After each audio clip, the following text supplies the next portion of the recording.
আসসালামু আলাইকুম রহমতুল্লাহ। প্রিয় শিক্ষার্থী, অনলাইন ক্লাস একাডেমির পক্ষ থেকে তোমাদের সবাইকে স্বাগত জানাচ্ছি। আজকে আমরা একটা নতুন অধ্যায় শুরু করতে যাচ্ছি। তোমরা জানো নবম দশম বা এসএসসি লেভেলের গণিতের ছাত্ররা যেটা সবচেয়ে বেশি ভয় করে ত্রিকোণমিতি, ট্রাইগোনোমেট্রি, এই চ্যাপ্টারটা ছাত্ররা অনেক বেশি ভয় করে, কিন্তু আসলে এটা কিন্তু ভয়ের তেমন কিছু নাই। আজকে আমরা এই চ্যাপ্টারটা শুরু করতে যাচ্ছি। তো এই চ্যাপ্টারটা প্রথমেই আমরা শুরু করব হচ্ছে সূত্র দিয়ে, কারণ সূত্র ছাড়া এই চ্যাপ্টারটা কোনোভাবেই কিন্তু করা সম্ভব নয়। সো সূত্রগুলো আমরা একটু মনোযোগ সহকারে দেখব যে আসলে সূত্রের মধ্যে কি আছে। চ্যাপ্টারটা আসলে যতটা ভীতি তৈরি না করে, তার থেকে আমরা চ্যাপ্টারটা দেখার পড়ার আগেই আমরা একটু দেখেই মনে করি যে না, এই চ্যাপ্টারটা বোধহয় অনেক কঠিন, কারণ এখানকার যে শব্দগুলো আছে সেই শব্দগুলো কিন্তু সচরাচর আমাদের সাথে পরিচিত না। 6 থেকে তোমরা 9 পর্যন্ত যখন আসছো তখন এই শব্দগুলোর সাথে তোমরা পরিচিত না, যার কারণেই কিন্তু মনে হয় যে না, এগুলো হয়তো অনেক কঠিন হবে, এইরকম কোনো কিছু একটা, কিন্তু আসলে কিন্তু বিষয়গুলো তা না। তো চলো আমরা শুরু করি। যে অনুশীলন 9.1-এর প্রথমে ত্রিকোণমিতির প্রথম অধ্যায় হচ্ছে 9.1। তো ত্রিকোণমিতি, ট্রাইগোনোমেট্রি, এই কথাটার আসলে মানে কি? ত্রিকোণমিতি এই শব্দটা কিন্তু গ্রিক শব্দ থেকে আসছে, পুরোটাই গ্রিক শব্দ থেকে আসছে। গ্রিক শব্দ যদি এটাকে ভাঙে তাহলে ত্রিকোণমিতি এটাকে দুইটা ভাগে ভাঙা যায়। ত্রিকোণমিতি, ত্রিকোণমিতি এটা দুইটা শব্দের সমন্বয়। এটা হচ্ছে, একটা হচ্ছে ট্রাইগয়নন আর একটা হচ্ছে মেট্রোয়া।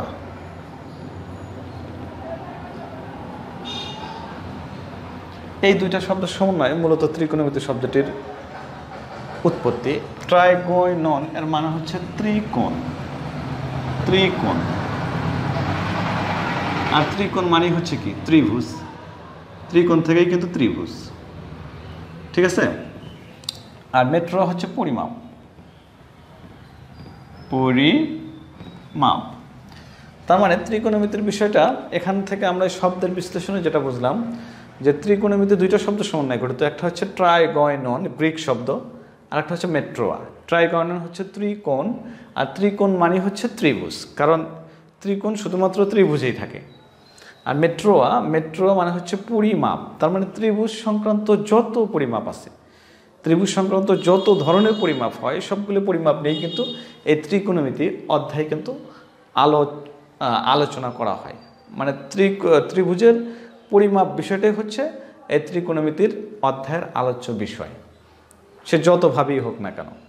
আর ত্রিভুজের ক্ষেত্রে আমরা একটা জিনিস জানি যে ত্রিভুজের ক্ষেত্রে, সেটা হোক ত্রিভুজের বাহু, হোক ত্রিভুজের ক্ষেত্রফল, যে ক্ষেত্রফলই আমরা বের করতে যাই না কেন, সেক্ষেত্রে আমাদের কিন্তু হাফ গুণন ভূমি গুণন উচ্চতা, এই সূত্র দিয়েই কিন্তু আমাদের ক্ষেত্রফলগুলো বের করতে হয়। সেই ক্ষেত্রে দেখা যায় এটা আমরা সমকোণী ত্রিভুজের ক্ষেত্রে ব্যবহার করি ক্ষেত্রফল বের করতে, অন্যান্য ত্রিভুজের ক্ষেত্রেও কিন্তু এই সূত্রটাই ব্যবহার করি, ঠিক আছে, যে হাফ গুণন ভূমি গুণন উচ্চতা। তো এই হাফ গুণন ভূমি গুণন উচ্চতা, এই ধারণাটা কিন্তু প্রথমে আসছে কিন্তু সমকোণী ত্রিভুজ থেকে। তো আমরা সমকোণী ত্রিভুজ থেকেই দেখি যে এইগুলোকে কতভাবে বিশ্লেষণ করা যায়, ঠিক আছে। দেখো সমকোণী ত্রিভুজটা এইরকম হয়। আমি এখান থেকে দিচ্ছি।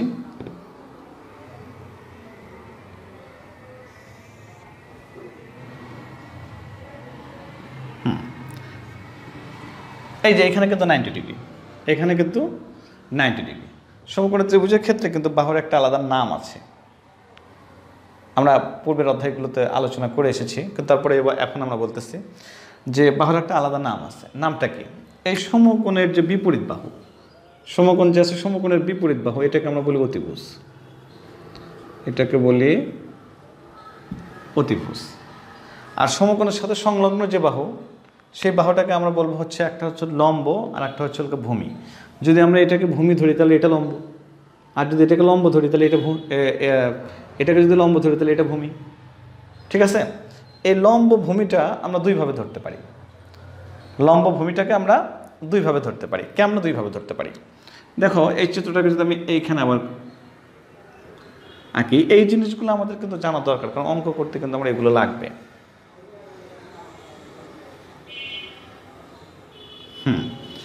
এইটা হচ্ছে 90 ডিগ্রি।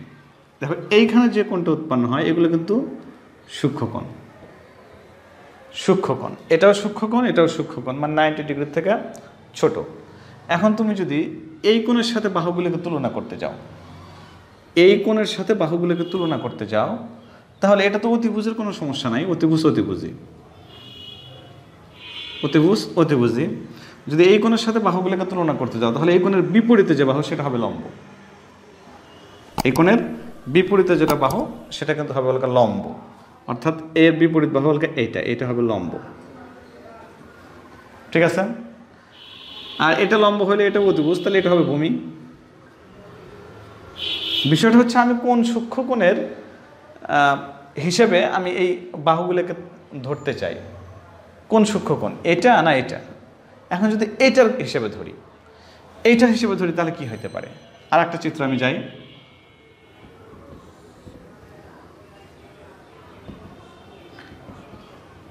যেমন সূক্ষ্মকোণ হচ্ছে এইটা, সূক্ষ্মকোণ যদি এইটা হয়, অতিভুজ তো এটাই, অতিভুজ কিন্তু এটাই। আমি এই সূক্ষ্মকোণ থেকে আমি বিবেচনা করব যে আমার কোনটা ভূমি হবে আর কোনটা লম্ব হবে। আগে সূক্ষ্মকোণ ধরছিলাম এটা, এখন সূক্ষ্মকোণ ধরলাম আমি এটা। তো সূক্ষ্মকোণের বিপরীত বাহুটাকে সাধারণত কী বলা হয়? লম্ব বলা হয়। তাহলে আর বিপরীত বাহু কোনটা? এইটা, তাহলে এটা হচ্ছে লম্ব আর এটা কি? ভূমি, ঠিক আছে। আমি যে সূক্ষ্মকোণের সাথে তুলনা করে বাহুগুলোকে নামকরণ করতে চাই, তো সেটার অনুপাতে কিন্তু আমার বাহুগুলো কিন্তু হয়ে যাবে। তো দেখো একটা কমন বিষয়, কমন বিষয়টা হচ্ছে যে লম্ব আর ভূমি তুমি যেটাই ধরো না কেন, এই লম্ব আর ভূমি কিন্তু সবসময় থাকে কার সাথে? এই 90 ডিগ্রি কোণের সাথে। 90 ডিগ্রি কোণের সাথে লম্ব থাকবে, ভূমি থাকবে, যেটাই হোক না কেন লম্ব আর ভূমি 90 ডিগ্রি কোণে থাকবে। এটা হচ্ছে, এটা কিন্তু কমন বিষয়। তো এই যে আমরা কোণ ধরে তারপরে বাহুগুলোকে আমরা চিহ্নিত করব, এই জিনিসগুলো কিন্তু তোমাদের অঙ্কের ভিতরে আছে। সুতরাং আমরা দেখলাম যে এটা সমকোণী ত্রিভুজ, তাহলে সমকোণী ত্রিভুজ, এটা ভূমি হবে, এটা ভূমি হবে, এটা লম্ব হবে, সচরাচর আমরা কিন্তু এটাই বলি।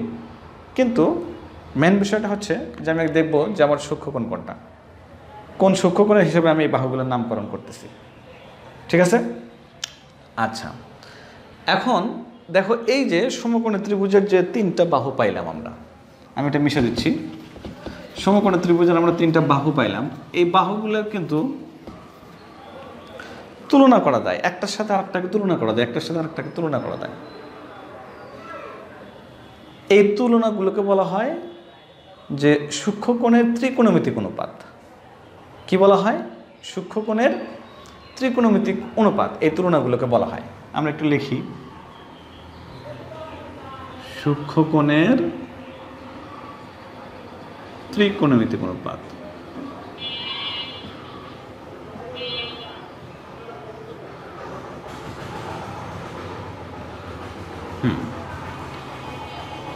লম্বর সাথে আমি ভূমির একটা তুলনা করলাম, এটা একটা অনুপাত হইল। আবার অতিভুজ অনুপাত ভূমি, এটা একটা অনুপাত হইল। আবার লম্ব আর অতিভুজ, এটা একটা অনুপাত হইল। এই যে এইরকম যে আমরা এটা যদি সূক্ষ্মকোণ ধরি, এটা যদি সূক্ষ্মকোণ ধরি, এই সূক্ষ্মকোণ হিসাবে আমার লম্বটা হচ্ছে এটা, আর অতিভুজটা হচ্ছে, লম্বটা হচ্ছে এটা, ভূমিটা কিন্তু হচ্ছে হলো এটা। তাহলে সেই হিসেবে এই যে বাহুগুলো আছে, এই বাহুগুলার অনুপাতগুলোকে মোটামুটি 6 ভাগে প্রকাশ করা হয়, মানে 6 রকম অনুপাত হয়, তার বেশি কিন্তু অনুপাত হয় না। 6 রকম অনুপাতটা কীরকম? যেমন ধরো আমরা লম্বর সাথে লম্ব অনুপাত অতিভুজ, অতিভুজ, বা লম্ব অনুপাত ভূমি, এগুলোকে কিন্তু আমরা এইভাবে লিখতে পারি, লম্ব ডিভাইডেড অতিভুজ, লম্ব ডিভাইডেড ভূমি, এই অনুপাতগুলোই কিন্তু আমরা এইভাবে লিখতে পারি। তো এই যে এইরকম যে অনুপাত, এইরকম অনুপাত মোটামুটি 6 রকমের হয়, 6 রকমের বাইরে কিন্তু হয় না। তো এই 6 রকমের অনুপাতের আবার আলাদা আলাদা নাম আছে। তো কীরকম 6 রকমের হয় সেটা আমরা একটু দেখি, এর বেশি আর করা যাবে না।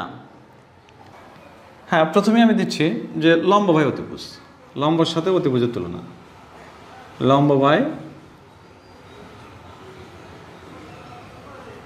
অতিভুজ। এটা একটা অনুপাত দিলাম। তো আরেকটা দিচ্ছি হচ্ছে ভূমি বাই অতিভুজ। ভূমি বাই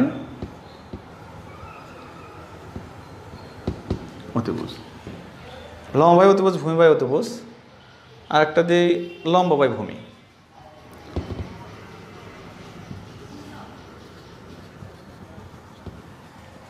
একটু খেয়াল করো, আমি বলছি যে এই ত্রিভুজের যে 3টা বাহু আছে, সমকোণ ত্রিভুজের 3টা বাহু আছে, এই বাহুগুলোর এইরকম অনুপাত 6টা হয়, আর বেশি কিন্তু হয় না। তো আমরা 3টা লিখলাম, আর 3টা কী হবে? আর বিপরীত। আর বিপরীত অতিভুজ বাই লম্ব। এটাকে যদি আমি উল্টা করি তাহলে কি হয়? অতিভুজ বাই লম্ব। এটাকে উল্টা করে অতিভুজ বাই ভূমি।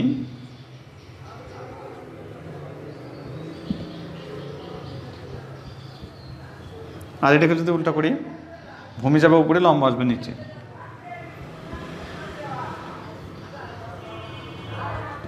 ভূমি বাই লম্ব। ঠিক আছে? তো এই যে অনুপাতগুলো দিলাম, বাহুগুলোর অনুপাতগুলো দিলাম, এই অনুপাতগুলোর কিন্তু একটা নাম আছে। এই ত্রিকোণমিতিক অনুপাতগুলোর কিন্তু একটা নাম আছে। নামটা কি? লম্ব বাই অতিভুজ। এর নামটা, এই অনুপাতের নাম হচ্ছে থিটা কোণের সাপেক্ষে আমি অনুপাতগুলো করছি না, সেই জন্য এর নামটা হবে সাইন থিটা। সাইন থিটা, অর্থাৎ থিটা কোণের সাইন। আর ভূমি বাই অতিভুজ এর নাম হবে কস থিটা। Cos theta. আর লম্ব বাই ভূমি এর নাম হচ্ছে ট্যান থিটা। অর্থাৎ প্রত্যেকটা অনুপাতের একটা নাম আছে। ঠিক আছে? আচ্ছা, এইটার নাম কি? এটা কিন্তু আমরা দেখতেছি সাইনের উল্টা। এর নাম হচ্ছে কোসেক থিটা। Cosec theta. এই থিটাটা কিন্তু সূক্ষ্মকোণ। এইটার নাম কি? Sec theta. ত্রিকোণমিতিক অনুপাত। আর এইটার নাম কি? Cot theta. Cot theta. দেখো ত্রিকোণমিতিক অনুপাত আমরা কয়টা পেলাম? 6টা। এই 6টা কিন্তু আমাদের লাগবে। এই 6টাকে কিন্তু আমরা সূত্র হিসেবেও বিবেচনা করতে পারি। এটা হচ্ছে 1 নাম্বার, এটা 2 নাম্বার, এটা 3, এটা 4, এটা 5, এটা হচ্ছে 6। ঠিক আছে? তো দেখো সাইন থিটা হচ্ছে লম্ব ভাগ অতিভুজ, মানে লম্ব আর অতিভুজের মধ্যে তুলনা। কস থিটা হচ্ছে ভূমি আর অতিভুজের মধ্যে তুলনা। ভূমি অনুপাত অতিভুজ বা ভূমি ডিভাইডেড অতিভুজ। ট্যান থিটা হচ্ছে লম্ব ডিভাইডেড ভূমি। আর এই কোসেক থিটা জাস্ট এর উল্টা, যে অতিভুজ সাথে লম্বের তুলনা, সেক অতিভুজের সাথে ভূমির তুলনা, কট ভূমির সাথে লম্বর, মানে এরই উল্টা। এই 3টা মনে থাকলে আমাদের কিন্তু এই 3টা কিন্তু মনে থাকবে যে কোনটা কার উল্টা। ঠিক আছে? এই 6টা জিনিস আমরা কিন্তু মনে রাখবো, কারণ এই 6টা জিনিস কিন্তু আমাদের কাজে লাগবে। আচ্ছা, এই 6টা জিনিসকে আমরা ষড়ভুজের মাধ্যমে কিন্তু মনে রাখতে পারি, যে কে কার বিপরীত। ষড়ভুজের মাধ্যমে আমরা মনে রাখতে পারি, তোমরা এটাকে উঠায় নেবে। আচ্ছা, আমরা ষড়ভুজ দিয়ে একটু দেখি যে কে কার বিপরীত। আমি এটা মিশে দিলাম।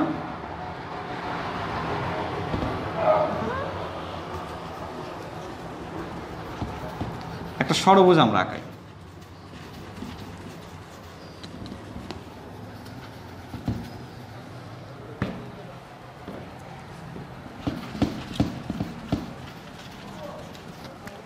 ষড়ভুজটাকে আমরা যদি এইভাবে আঁকাই,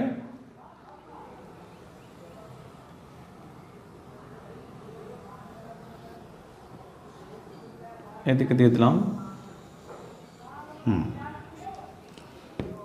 টান দিই,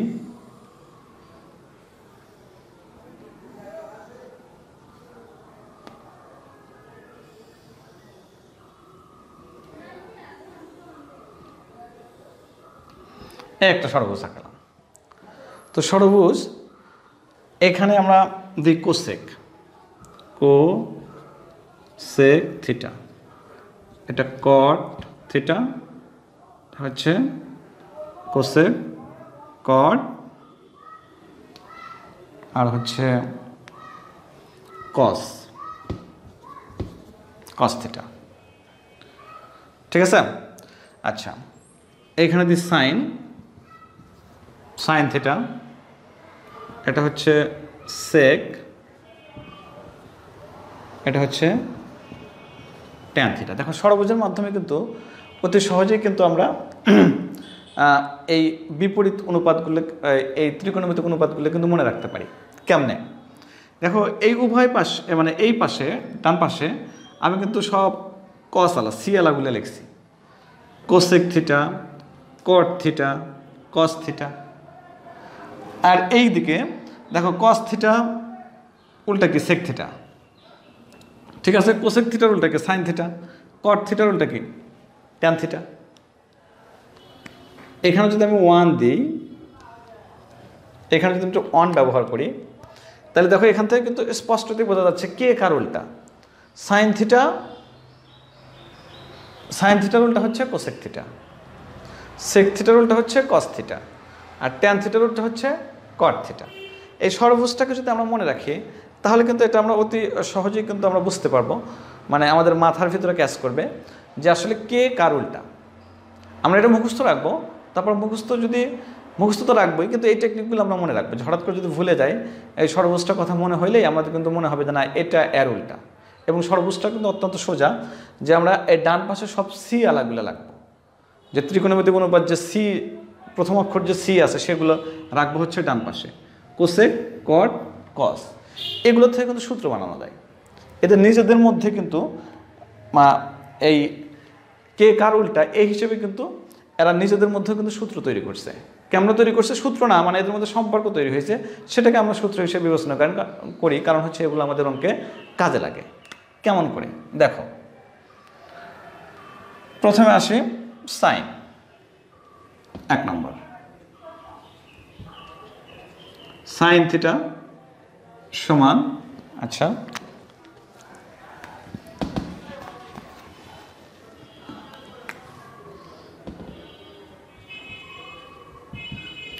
সাইন থিটার উল্টা কি কোসেক থিটা। তাহলে আমরা লিখবো সাইন থিটা সমান 1 ভাগ কোসেক থিটা, অর্থাৎ 1 ডিভাইডেড কোসেক থিটা। এই অন্তরা কিন্তু এটাই বোঝানো, sine theta is equal to 1 divided cosec theta, কারণ সাইন থিটার উল্টা হচ্ছে কোসেক থিটা। ঠিক আছে? আচ্ছা, তাহলে এই অনুরূপভাবেই আমরা আর একটা মেন 3টা আগে লিখি। 2 নম্বর দেখো, তারপর আসে হচ্ছে কস থিটা। কস থিটা সমান কি হচ্ছে 1 divided sec theta. Cos theta is equal to 1 divided sec theta. ঠিক আছে? তারপর আসে দেখো সাইন লিখলাম, মানে সাইন আর কোসেক চলে গেছে, কস আর সেক চলে গেল, এখন কি ট্যান আর কট। তাহলে tan theta is equal to 3 number, tan theta is equal to 1 by cot theta, কারণটা হচ্ছে ট্যানের উল্টা হচ্ছে কট থিটা। দেখো এটা অনুসারে কিন্তু আমি এই সূত্রগুলো পেয়ে গেলাম। এখন এখান থেকে আরও 3টা সূত্র হতে পারে, কারণ সাইন থিটার বিপরীত যদি কোসেক থিটা হয়, তাহলে এটাকে আমরা উল্টাভাবে বলতে পারি যে কোসেক থিটার উল্টা হচ্ছে সাইন থিটা। তাহলে এখান থেকে আমরা আরেকটা সূত্র লিখতে পারি, এখানে কত 3, এখানে আসো 4, যে cosec theta is equal to 1 by sine theta. ঠিক আছে? ওইভাবে এটাও আমরা লিখতে পারি। 5 নম্বর সূত্র, যে সেক থিটার উল্টা কস থিটা, তাহলে sec theta is equal to 1 by cos theta. অনুরূপভাবে আমরা এটাও লিখতে পারি যে cot theta is equal to 1 by tan theta. ঠিক আছে? এখানে আর একটা অনুপাত আছে, সেটা হচ্ছে হলো তোমার, এটা আমরা 6 পর্যন্ত লিখছি, যে ট্যান থিটার আর একটা অনুপাত আছে, tan theta is equal two sine theta divided cos theta. Sine theta divided cos theta, অর্থাৎ এটাকে বিশ্লেষণ করলে আমরা এটা পাবো, আর এটাকে বিশ্লেষণ করলে কিন্তু আমরা এটা পাবো। তাহলে ট্যান থিটার সমান যদি এটা হয়, তাহলে দেখো এটা আমি 6 দিচ্ছি, এটা 7 নম্বর দিলাম, 7। তাহলে এর উল্টা কি? তাহলে কট থিটা ইজ ইকুয়াল টু কি হবে?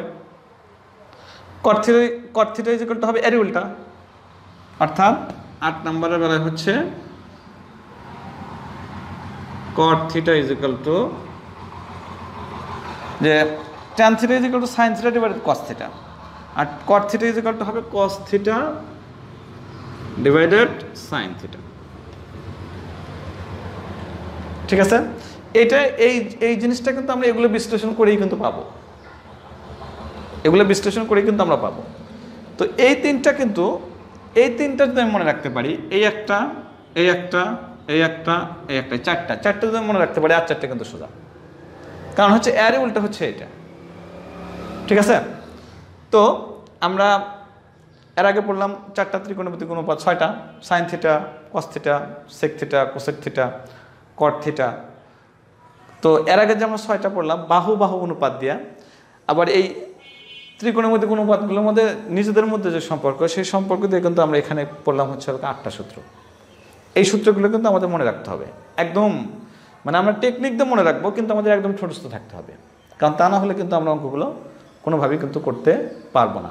আচ্ছা, এই ত্রিকোণমিতিক অনুপাতগুলোর যদি বর্গ করা হয়, বর্গ করলে তাদের ভিতরে কিন্তু আর একটা সম্পর্ক তৈরি হয়। বর্গ করলে তাদের ভিতরে কি সম্পর্ক তৈরি হয় আমরা একটু দেখি, কি সম্পর্ক তৈরি হয় বর্গ করলে। দেখো, তো বর্গ করার আগে, আচ্ছা বর্গ করা তাহলে সবাইকে আমরা বর্গ করে দিই, sine square, cos square, cot square, cosec square, sec square, tan square. দেখো, বর্গ করলে কিন্তু এই ত্রিকোণমিতিক অনুপাতগুলোর মধ্যে কিন্তু আর একটা নতুন সম্পর্ক তৈরি হয়, সেখান থেকেও আমরা কিছু সূত্র পাবো। ঠিক আছে, আমরা এটা মিশে দিচ্ছি একটু।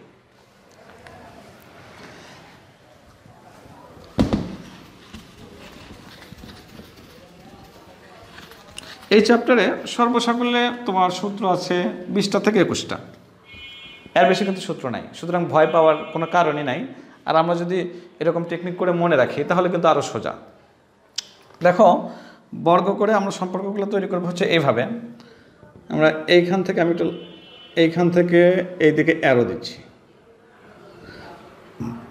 এখানে তোমার অনার দেওয়াই আছে, এখানে সমান। তারপরে একটা ত্রিভুজ আমি বাদ দেবো, বাদ দেয় এখান থেকে এইখানে আমি অ্যারো দেবো, তারপরে এইখানে সমান, এইটা বাদ দেবো, বাদ দেয় এইখান থেকে এইখানে আমি অ্যারো দেবো, তারপরে এখানে হচ্ছে সমান, এখানে প্লাস চিহ্ন, এখানে প্লাস চিহ্ন, এখানে প্লাস চিহ্ন। ঠিক আছে, তো আমরা একটু দেখি যে বর্গ করলে এদের ভিতরে কি সম্পর্ক হয়। দেখো, প্রথম সম্পর্কটা আমি এটা 1 নম্বর সম্পর্ক, যেটা 1 নম্বর সম্পর্ক, যে sine square plus cos square সমান 1। ঠিক আছে, sign square theta plus cos square theta সমান 1, এই একটা সম্পর্ক। তারপরে আসো এইখানে 1 plus cot square, 1 plus cot square সমান কোসেক স্কোয়ার থিটা। 2 নম্বরটা হচ্ছে 1 plus cot square theta is equal two cosec square theta. একটু ভালোভাবে ধরো, আমি যেভাবে তীর চিহ্নটা দিচ্ছি, 1 plus cot square theta is equal two cosec square theta. দেখো, এই তিনটা কিন্তু আমার ব্যবহার হয়ে গেল, আর সেজন্য এটা বাদ আছে, কারণ এটাও আমার ব্যবহার হবে, এটাও ব্যবহার হবে, এইটা দিয়া।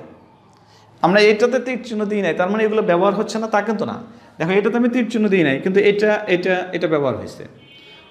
এখানে তীর চিহ্ন দিই নাই, এটা কিন্তু ব্যবহার হয়ে গেল। এখানে তীর চিহ্ন দিই নাই, এটা কিন্তু ব্যবহার হয়ে যাবে। ঠিক আছে, তো এইটা একটা সম্পর্ক পেলাম।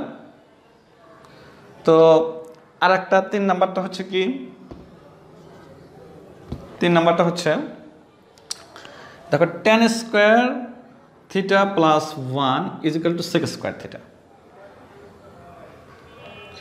tan স্কোয়ার, tan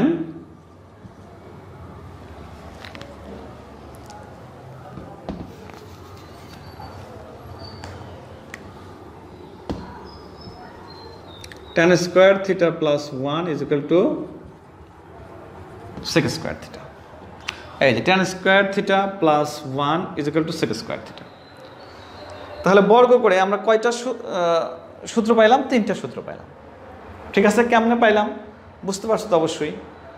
একটা বাদে বাদে আমরা এরকমভাবে অ্যারো দেবো, তবে সাজানোর সময় আমাকে খেয়াল করতে হবে অবশ্যই যেন এইভাবে যেন আমরা সাজাই। ঠিক আছে, আচ্ছা এখন দেখো এইগুলোকে ভেঙে আমি কিন্তু আরও 2টা করে সূত্র পাই। এটা 1 আসতো, এখানে আমি রোমান 1 দিলাম যে sine square theta is equal to কী হয়, এই কস স্কোয়ার থিটাটাকে যদি ওইদিকে পার করে নিয়ে দিই তাহলে 1 মাইনাস কস স্কোয়ার থিটা। ওকে, 2 নাম্বার অনুরূপভাবে cos square theta is equal two কি 1 তো আসি, প্লাস সাইন স্কোয়ার থিটাটাকে ওইদিকে যদি নিয়ে যায় তাহলে মাইনাস সাইন স্কোয়ার থিটা। ঠিক আছে, এইভাবে এইখান থেকেও কিন্তু আমরা পাই যে এখান থেকেও 2টা পাই যে কট স্কোয়ার থিটা সমান 1টাকে যদি ওইদিকে পার করে নিয়ে যাই তাহলে cos square theta minus 1 cosec square theta plus 1 ওইদিকে যা কি হবে -1। এখানে এটা একটা সূত্র হয়ে গেল। আর একটা হচ্ছে দেখো এই কট স্কোয়ারটাকে যদি আমরা ওইদিকে পার করে নিয়ে যাই তাহলে কি হয়, cosec square theta minus cot square is equal to 1 হয়।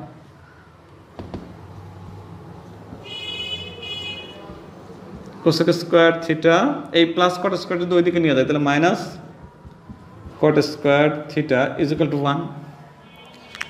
এটা এদিকে পার করে নিয়ে গেলে plus cot square theta minus cot square theta হয়ে যায়। জাস্ট ওইটাকে আমি এই পাশে লিখছি আর 1টাকে আমি ওই পাশে লিখছি। অনুরূপভাবে কিন্তু আমার এটাও হয়। এটা কি হয় দেখো, tan square theta is equal two কি হবে, tan square theta is equal to sec square theta plus 1 ওইদিকে যা কি হবে -1। 2 নাম্বারটা